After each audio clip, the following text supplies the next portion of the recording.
Alright guys, so now we have the Marvel Cinematic Universe, the DC Cinematic Universe, and now introducing the Cloverfield Cinematic Universe. Basically, this movie is not a sequel, it is not a prequel, it is just a movie where the story takes place in the same world as the original Cloverfield movie. It's not filmed in the same style of the handheld camera or anything, it's a normal movie, and similar to Jessica Jones and Daredevil is to the Avengers and those type of movies where they're all in the same world, but it's a separate story. This movie is the same way. So don't go into this movie expecting, oh, what happened after Cloverfield? It's not going to explain any of that sort of stuff. It's a completely separate story, same world, if that makes sense. Now, this movie stars John Goodman, Mary Elizabeth Winstead, and John Gallagher Jr. I don't want to give too much about the plot away to this movie because this is an amazingly written plot. I love the story to this movie, and there's a lot of twists and turns in it. Now, the first half of this review is going to be completely spoiler-free, but after I give my rating to this movie, I'll put up a little warning, and it will be spoiler-heavy because I have to talk about what happens in this movie, and I have to leave a lot out for my spoiler-free portion. So as far as my spoiler-free portion, basically the premise is that this girl gets into a car wreck, you see it in the trailers, and she wakes up and she's in this underground bunker with John Goodman's character and John Gallagher Jr.'s character. And you kind of have to decide as the viewer, okay, is she being kidnapped right now? Is this like a kidnapping story? Or is John Goodman's character actually protecting her? Because he claims that the outside world is completely uninhabitable, everyone out there's dead, or if they're not dead, they're going to be dead soon. So she might as well just stay there and be very thankful that he saved her. Now, this movie does an amazing job with the acting and the tone. This movie is very claustrophobic because about 90% of it takes place simply in this bunker with a couple rooms. And they do a good job at making you feel claustrophobic and like, oh man, I kind of want to get out of here, but I don't know if I should get out of here. And the acting on all three of those characters, oh man, their acting was amazing. First of all, Mary Elizabeth Winstead's character could have easily been played as this character who's just like, okay, I'll believe anything John Goodman says, and oh, I guess I'm here, and oh well. No, she plays a character that plays it kind of like I would in my mind, where I'm like, maybe this guy's telling the truth, but I don't know. I gotta figure it out. I'm not gonna take shit. She fucking bashes him over the head with a bottle, and you see that in the trailer, so it's not a spoiler, to try to figure out what's going on, get out there, look through the windows. John Goodman, his character, oh man, there's so many complexities to his character, and he plays it so well. You know, he's not the Roseanne dad anymore. John Goodman, you know, when I think about it, he's been a very good actor for a long time. I think he's really underrated because a lot of people, when they mention good actors, they talk about people like Leonardo DiCaprio. But John Goodman, he can do a big range of stuff. And in this movie, he plays a guy where the screws aren't all tight in his brain. You know what I mean? He's not all there. He's got a few screws loose. He's a little weird, a little wacky. He's a little on edge. And you can't really figure out. He does such a good job where you can't predict where his character arc is going. And you kind of feel like, okay, this guy could be totally kidnapping me. He has some intimidating scenes. He's a big guy, you know, he's tall and he's big and he looks like he would fucking kill you by crushing your face if like you pissed him off too much. But at the same time, he has kind of this lightheartedness to his character where he just wants people to appreciate what he's doing for them. And he doesn't take shit if it's not done the way he wants. John Gallagher's character, he plays a character that's much more a lighthearted character. I wouldn't necessarily say the comic relief, but he makes it so this movie isn't just a total downer. Because without his character, this movie probably would just be kind of a, his character kind of brings up the mood in some scenes where it's really tense. He'll kind of say something and be like, oh, you know, make it brighter. And this movie has those different tones. Depending on what twist they've done last, this movie will be kind of lighthearted and, hey, let's play board games and have fun. And then something will happen and, oh man, this is tension. We got to get out of here. Then something happens again. Oh, it's lighthearted again, you know? And so this movie was really unpredictable for me personally because I went into it thinking, okay, I'm going to be able to predict every single thing that happens in this. And then they threw some curveballs in there and I was like, oh shit, what the fuck? You know, and so I loved that this movie wasn't predictable for me. As far as the end of this movie goes, again, this is the spoiler-free section, I personally really liked the ending. I liked where it went. I kind of saw where it was going to the very overall arc of this. And so I kind of predicted that a little bit. But at the same time, I liked it and I liked where they went with it. With that being said, though, I can definitely 100% see a lot of people out there not liking where this movie goes, and I totally respect that, and I understand that if you don't like where this movie goes. But for me, personally, I liked where this movie went. I loved the whole thing with it, the originality. I love that they kind of are taking a spin on this whole cinematic universe thing and just kind of they could have easily done a few things with this movie and made it its own movie and have nothing to do with Cloverfield, but they decided to do that and they kind of leave the movie off for a possible sequel where you can see where they can build more stories in this world, and that's a world I'm interested in seeing. I tried thinking of some cons, guys, I really did, but I was so invested in this movie and I was trying to pick it out throughout the whole thing, like, okay, what am I not going to like? And I didn't have anything, honestly. I can see what some people wouldn't like, but for me, there wasn't anything wrong with it, and I loved it so much that I'm going to have to give it marriage material. Okay, now I've given you the spoiler-free review, so if that's all you wanted to see, then end the video now. Remember to subscribe, remember to like that video, comment, let me know what you thought. But please come back after you see the movie, watch the spoiler-filled part, which is up next. Boom, spoiler warning. Do not watch any farther if you don't want spoilers. You have been warned. Let's continue. All right, so this movie, it starts off with the girl. Obviously, she's had some sort of relationship problem, right? She leaves a ring on the table. She's out of this house. Well, who knows if she was in an abusive relationship or whatever happened. She kind of explains in the movie, she's just a character that when things get hard, she runs away. She obviously had some issues when she was a kid with her family. And now she's put in this other situation, right? She gets in this car wreck, boom. She wakes up, she's chained to the wall. It kind of reminded me of the movie Saw, where they wake up and they're like, what the hell's going on? You know, but John Goodman's character is kind of like nice, you know, he's giving her food and you kind of feel like, okay, maybe he's restraining her just because to him, the outside world is completely gone, right? So if he didn't chain her up, she might just go out and leave, and he can't have that. So he has to slowly introduce her to her new world in this shelter. She comes across John Gallagher's character, who's fucking bruised arm and stuff, and she's looking at this whole thing like, oh my god, I'm kidnapped. She kidnapped this other guy.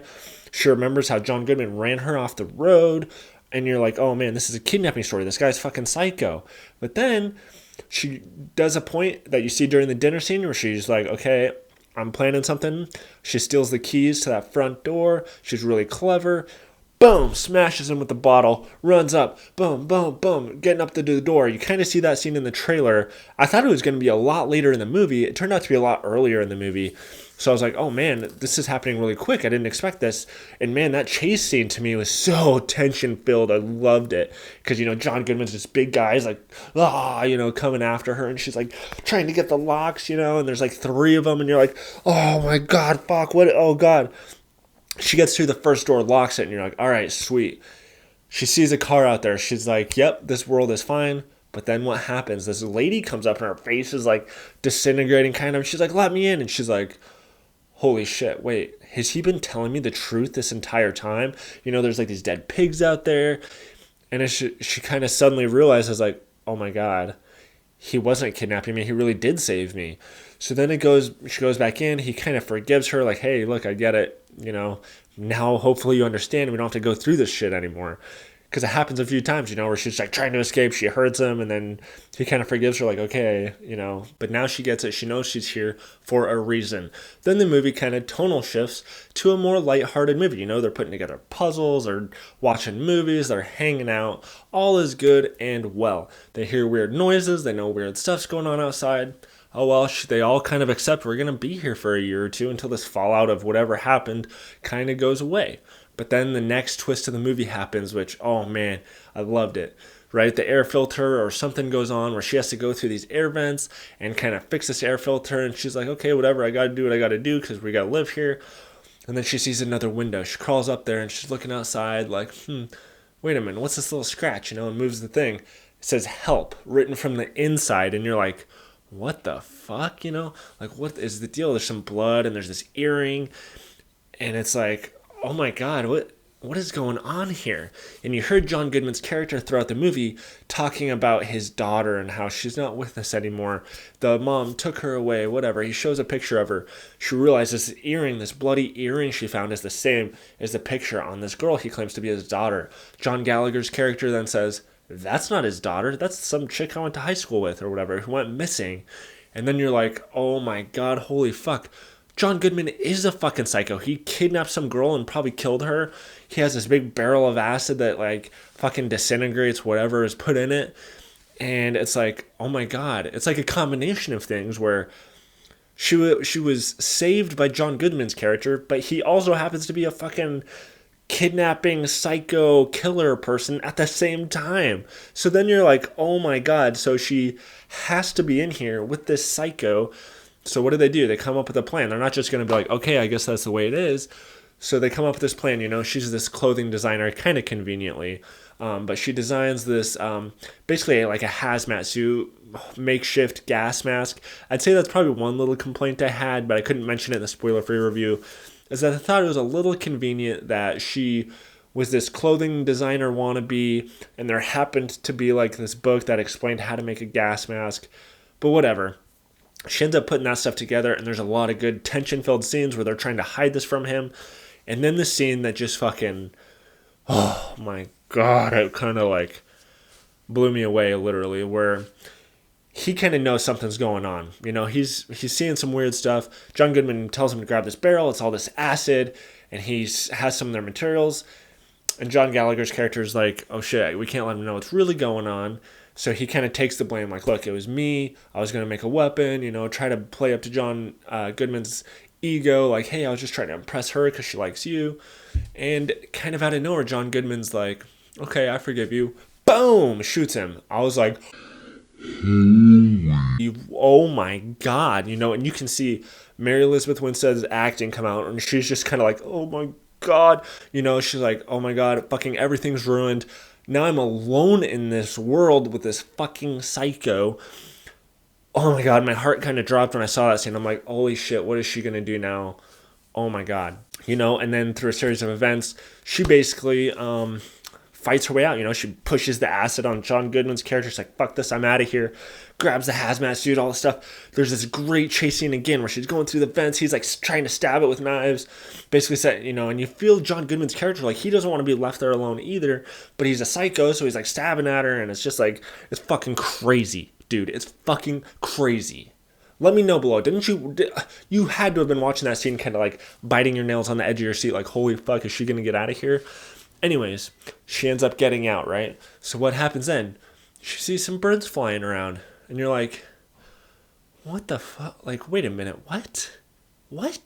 And so, like, the air's okay, and she kind of, like, takes off her mask, like, what the hell? So then I was thinking, like, real quickly, obviously, because the movie's kind of about to end, real quickly I'm thinking, holy shit, was this whole thing a setup? Like, does John Goodman do that? He like kidnaps people and tells them the world's crazy. Maybe this girl that came up with like the melty face, maybe she was in on it or something. Like, I don't know. Like, my mind was fucking going twisting and turning at that point, trying to figure stuff out. But then pretty quickly, what happens? You see this helicopter turn around, and it's obviously some sort of weird fucking alien thing.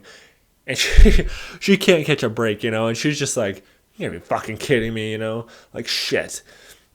So she's running away from that thing. Then there's some other alien that's like in there, and it's obvious that some aliens are attacking this world, right? Or at least some sort of mutated shit. It's obviously aliens to me. The first Cloverfield, you weren't sure if it was like a Godzilla type thing where it was just like some modified creature that got fucking whatever mutated, but it was pretty obvious from this movie, okay, this fucking world is getting invaded by fucking aliens, right? And so that's where I can see a lot of people watching this movie seeing one whole kind of movie, and then suddenly now it's this alien invasion movie, kind of like last 10 minutes of the movie, right? For me, I liked that. I kind of saw it going that direction to begin with, but I liked it, and so she's running away, and then it kind of turned into World of the Worlds.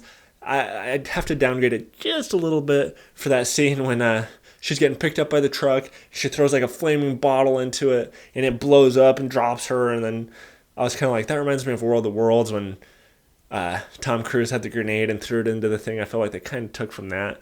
But whatever, what are you going to do? So then she's driving, and then the part I loved about the movie, it's kind of like, okay, she's listening to the radio. There's survivors. You can either go this way and just be safe, or you can go this way and just fucking join the fight. We're winning, but we need people to help, right? And she's kind of like, shit, what am I going to do? Save? And she's fucking pissed at this point. She fucking just blew up a big fucking helicopter alien thing and all this stuff. So it's like, no, you know what? No, fuck it. And she goes in the direction of the fight. Where it's obviously there's going to be probably some sort of sequel or other spin-off movies where it's all about this alien invasion and shit happens. I don't know what they're going to do. But I liked the way it kind of tied in with this universe where the first Cloverfield, obviously that's probably one of the big aliens that came in. The flash they saw in this movie was probably the nuclear fallout from the end of that movie, you know, and then now you got all these aliens here and all this shit, all this tension, all this acting, blah, blah, blah, blah, blah. It makes me fucking, my mind explode. That's why I love this movie. That's why I give it marriage material. Was this video too long? I don't know. I'm just kind of babbling on. I'm sorry, but I liked this movie a lot. I had to talk about it. Hopefully you enjoyed this, and please comment below. Let me know what you thought of the movie after you saw it. Did you like this movie? What kind of flaws did you have? Did you see where it was going? I'm out of breath. Fuck. And if you want to see some more movie reviews, stick around after this if you can handle it. Go. Damn.